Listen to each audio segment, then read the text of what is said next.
You never know what you're going to find in an abandoned home. You could find everything from child-sized hangers to even a comfortable place to sit.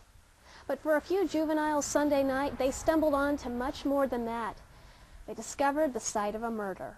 Coming up, a missing daughter and a walk one family takes every Valentine's Day ends a little differently. We'll tell you why. Now, this really was a case of one neighbor robbing from another because the intruder, well, he lived just 9 doors down. It doesn't take much to open the box as long as you have the right key, and this key in particular is cut for the city of Shelby. And then you just open it up here and you can get the key to your business, and that's why firefighters say they can get there in the nick of time. Now, this rusty chain that you see here really wouldn't do too much to keep intruders out. In fact, it's so low to the ground anybody could just drive up, walk up on the property, and check it out. Welcome to your midday. I'm Kathryn Larson. One Cleveland County soldier is home after serving his country in Iraq for more than a year. 19-year-old Private Jonathan Skelton says Baghdad is indeed violent and volatile. Valentine's Day is always bittersweet for the family of Aisha Degree. Each year they try to come to terms with the fact that their little girl is still missing. Tonight in our TV33 Focus, we follow them as they take the walk to the last place Aisha was seen alive.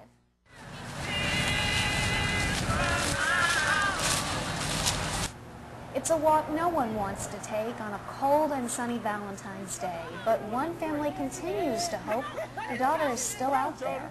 Keep her name out and to keep everybody remembering, and like I said, somebody knows something, and hopefully they'll see, like I said, by this, they see that we're not giving up. At the age of 9, this was the last place Aisha Degree was seen alive, but it's unclear as to why she was walking alone in the dead of night. We haven't had much progress. We've followed up a lot of leads, myself and John Kaiser with the SBI, but nothing's really materialized. This year she turned 17, and the Degree family knows it's a year to mark in her life. They're doing it with a scholarship. The scholarship fund is because this would be her senior year. She would graduate from Burns High School this year.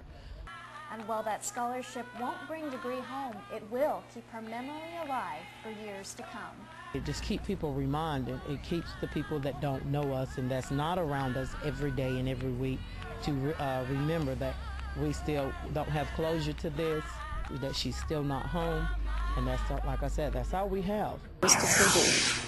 Nosy neighbors can at times be a burden, but in the story you're seeing first on TV33, one Kings Mountain neighbor today proved to be a blessing when another neighbor was behaving badly. That story is tonight's TV33 Focus. It's not that you're being nosy, you're being helpful, because what happens to someone else, and if you didn't do anything about it, that same thing coming back on you. That's Teresa McKinney, and today she did a good deed. I noticed his appearance just by looking out the window before I even said, who is it? His clothing he had on, the black hoodie jacket, the black jeans. This man, Marvin Phillips, rang McKinney's doorbell and told her he was looking to do odd jobs, but McKinney was on her guard. And it was just strange that he didn't go back down the steps. He jumped off the side. And that just, that just sent off an alarm. He's up to something. And up to something he was. Phillips was robbing this home next door. Now, this really was a case of one neighbor robbing from another because the intruder, well, he lived just 9 doors down. And thanks to calling 911, police surrounded this address and credit McKinney with a speedy arrest. Gave a great description of him. Was going around their neighbor's house, and she wasn't sure if he was going to break in or not, but she wanted to make us aware of it and get us to check it out. Could have been more tragic. With the policemen pulling their guns, he could have had a gun, and it could have been a tragic situation, but thank God it wasn't tragic. But I'm just glad that I was able to be at home and help out. Marvin Phillips tonight is being charged with felony breaking and entering and is being held at the County Detention Center under $10,000 bond. Do you ever feel like you can't catch a break at the pump? Well, you're not alone. Even the biggest trucking company in North Carolina, stationed here in Kings Mountain, says the higher gas prices are hurting them as well, but not as much as you might think. In tonight's TV33 Focus, we take a look at what Kearns Trucking is doing to stay ahead of these trying times and what you can learn from the revolutionary tricks of the trade. Most people don't realize that trucks get between 5 to 7 miles per gallon. So you can understandably, fuel is a major expense for us. And it's an expense that Doug Prestwood, a man armed with a degree in mathematics, is not going to take without some serious number crunching. We burn approximately 40,000 gallons per month. So you can see, if we can increase our fuel economy 1/10 of a mile a gallon, it equates to a good bit of money. And that's why at Kearns Trucking, they're doing everything they can to maximize their mileage. The aerodynamics is very important, and that's what we're talking about here. Any way you can buy a flout, do this, do that to help get 1/10 of a mile per gallon. Keep in mind, the trucks that get 5 miles per gallon, 1/10, it adds up.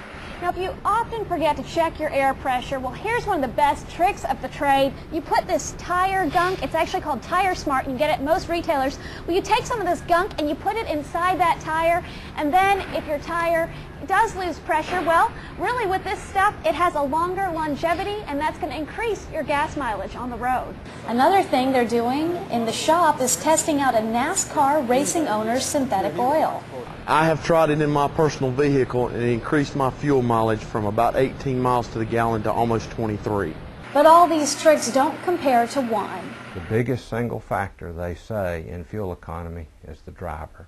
So if we can change our habits, drive leaving time, if you can go 5 miles an hour slower, it'll be a good impact.